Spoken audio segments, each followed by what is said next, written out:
बिस्मिल्लाहि वस्सलातु वस्सलामु अला रसूलिल्लाहि सल्लल्लाहु अलैहि वसल्लम। अस्सलाम वालेकुम। लाहौर रियल एस्टेट के यूट्यूब चैनल से चौधरी जमशेद रफ़ीक +9232224062 is my contact number. Viewers, मैं डेली रूटीन के साथ वीकली बेसिस पे वीडियोस नहीं बनाता। जब मार्केट में एप्रिसिएशन हो रही हो तब तो बताना राइट बनता है, जब मार्केट में डिप आ रहा हो मैं तब भी मोस्टली वीडियोस नहीं बनाता, ना मैं अपडेट कर रहा होता हूँ कि बाइंग बनती है नहीं बनती है। उसकी रीज़न ये है कि मेरी मोस्टली क्लाइंट्स के साथ जो है ना वो एक फैमिली रिलेशनशिप के साथ मैं उनके साथ डील करता हूँ ताकि मैं किसी का लॉस ना करवा सकूँ, कम से कम उनको एक अच्छे रेट के ऊपर बाइंग करवा सकूँ। बट लास्ट ऑलमोस्ट को 3 to 4 वीक से मैंने वीडियोस नहीं बनाई थी चूँकि मार्केट में रिवर्स था और कुछ नई चीज़ें आ रही थी बट उनकी कंफर्मेशन नहीं थी। रिगार्डिंग 7E से रिलेटेड थी, उसकी एग्जाम्पशन थी, FED की एग्जाम्पशन थी, फिर 236C 236K का एफिडेविट्स के ऊपर टैक्सेस का था, कभी हो रहा था कभी नहीं हो रहा था। बट अब चूंकि काफ़ी ज़्यादा चीज़ें क्लियर हो चुकी हैं तो मैंने कहा मैं पहले बताता चलूँ। पहले मैं कहता था कि जी एफिडेविट के ऊपर बाइंग बनती है, टैक्स एग्जेम्पशन है, जस्ट FED पे करनी है और इसके अलावा आपने कोई भी सेलिंग का टैक्स नहीं पे करना। बट आज 2 मई 2025 को दोबारा से चीज़ें सारी जो है ना वो चेंज हो चुकी हुई हैं, तो मैंने मुनासिब समझा ताकि मैं आपको अपडेट कर सकूँ। बट अब चाहे आप एफिडेविट बाय कर लें चाहे आप एलोकेशन बाय कर लें, दोनों सूरतों में ही आपने टैक्स पे करना है। बट एलोकेशन की सूरत में आपने 3% बाइंग का 3% सेलिंग का टैक्स पे करना है। But in case of affidavit आपकी जो कॉस्ट है वो इंक्रीज कर जाती है। एक तो आप एफिडेविट महंगा बाय करते हैं, प्लस उसके ऊपर अब DHA ने दोबारा से इंप्लीमेंट कर दिया हुआ है। पहले टैक्स एग्जेम्प्ट था, जस्ट आपने FED पे करनी होती थी, बट अब आपने 236K परचेजर का टैक्स भी पे करना है at the time of allocation receiving. फिर उसके बाद eight the time of selling आपने FED भी पे करनी होगी, आपने 7E भी पे करना होगा, प्लस 236C सेलर का टैक्स भी 3% पे करना होगा।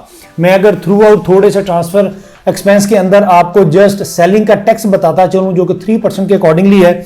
अगर मैं 5 मरला की बात करूं तो 5 मरला के ऊपर आपका टैक्स इस टाइम पे जो है ना तकरीबन कोई 70,000 रुपए के करीब है 3% के हिसाब से। अगर आप एलोकेशन बाइंग करते हैं तो आपने 70,000 रुपए टैक्स बाइंग के टाइम पे करना है, 70,000 रुपए आपने सेलिंग के टाइम पे करना है। But in case of affidavit आपकी रेशियो 6% से इंक्रीज कर जाती है। इट कुड बी 9% और 10%, depends on your holding power. आपको 1 साल का 7E इंप्लीमेंट होता है, आपको 2 साल का 7E इंप्लीमेंट होता है। 8 मरला की मैं बात कर रहा हूं तो 8 मरला के ऊपर आपका टैक्स बनता है 1,12,000 रुपए 3% के हिसाब से। एफिडेविट की बाइंग के ऊपर भी आपने पहले जस्ट आपने ट्रांसफर फीस और मेंबरशिप फीस पे करनी होती थी, इसके अलावा कोई टैक्स पे नहीं था करना होता। अब आपने transfer fees, membership fees plus purchasing tax 236K आपने पे करना है, फिर DHA आपको एलोकेशन लेटर इशू करेगा। 10 मरला की मैं बात करूं तो 1,40,000 रुपए आपने टैक्स पे करना है at the time of buying if you are buying affidavit. Transfer fees, membership fees plus आपने 3% एडवांस टैक्स 1,40,000 रुपए पे करना है। एक कनाल की मैं बात करूं तो 2,80,000 रुपए है। इन तमाम रेजिडेंशियल के इवज मैं अगर कमर्शियल की बात करूं तो कमर्शियल की FBR वैल्यू बहुत कम है, उसके अकॉर्डिंगली आपने जस्ट 1,45,000 रुपए टैक्स पे करना है बाइंग के टाइम पे, प्लस आपने 3% FED पे करनी है। कमर्शियल की एवरी ट्रांजैक्शन के ऊपर आपने FED पे करनी थी। लेकिन एक चीज और मैं यहां पे क्लियर करता चलूं, ऑलमोस्ट अगर आप देखें को 1 हफ्ता पहले गवर्नमेंट की एक अनाउंसमेंट थी कि हम FED जो है ना वो खत्म करने जा रहे हैं, बट वो इंप्लीमेंट अभी नहीं हुई है। अगर जून के अंदर वो इंप्लीमेंट हो जाती है वो चीज तो फिर आपकी FED खत्म हो जाएगी, जस्ट आपने बाइंग का टैक्स और सेलिंग का टैक्स पे करना है।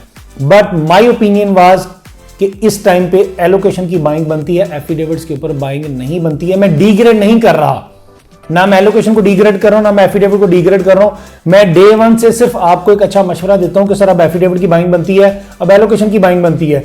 बट आज की डेट के अंदर अगर आप देखा जाए तो आपको एलोकेशन, अगर आप सेलिंग की कॉस्ट भी इसके अंदर एड ऑन कर लें जो कि आपने अभी नहीं करना, तो फिर भी आपको एलोकेशन सस्ता पड़ता है, आपको एफिडेविट महंगा पड़ता है। तो 4 मरला का आपकी FBR वैल्यू तकरीबन 48,000 रुपए बनती है, जबकि फाइल की प्राइस आपकी है तकरीबन को 1,56,00,000 रुपए।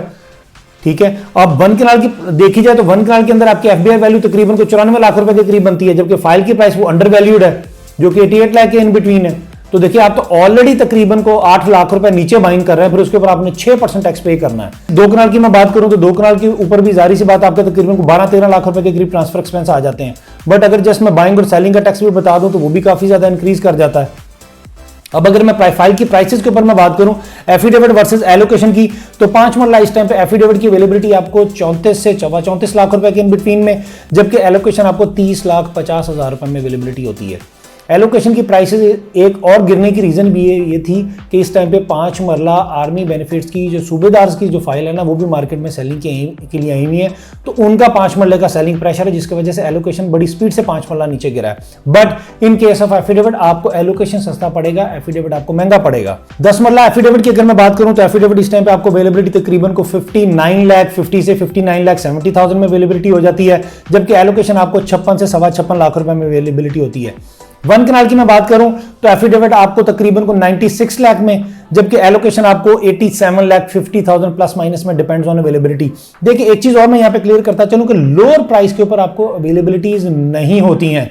मार्केट 2 माह पहले जहां से स्टार्ट हुई थी, आज फिर दोबारा वहीं पे आ चुकी हुई है। मार्केट में इस टाइम पे 87 का बायर है, बट 87 में अवेलेबिलिटी नहीं होती है आपको।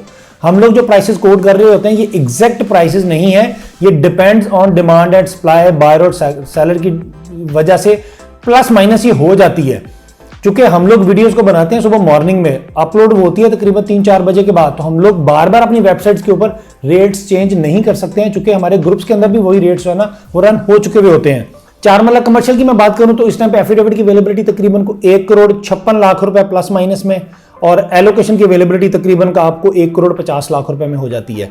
2 कनाल की मैं बात करूं तो इस टाइम पे एलोकेशन आपको तकरीबन को 2,28,00,000 रुपए से लेकर 29 लाख रुपए के इन बिटवीन, जबकि एफिडेविट आपको तकरीबन को 2,40,00,000 रुपए के इन बिटवीन होता है। अगर मैं कंक्लूजन करूं अपनी इस वीडियो को, तो आज की डेट में 2 मई 2025 में आपको एलोकेशन सस्ता कॉस्ट करेगा। अगर आप सेलिंग की कॉस्ट भी अपनी एड ऑन कर लें तो आपको एलोकेशन सस्ता पड़ेगा इन केस ऑफ एफिडेविट। चाहे आप एफिडेविट लें, चाहे आप एलोकेशन लें, अब आप एफबीआर से नहीं बच सकते हैं। दोनों सूरतों में ही आपने टैक्स पे करना है। लाहौर रियल एस्टेट के प्लेटफॉर्म से फाइल से रिलेटेड आपको कोई भी इंफॉर्मेशन चाहिए हो, एनी टाइम मैं अपना नंबर रिपीट कर देता हूं, +92 322 422 062।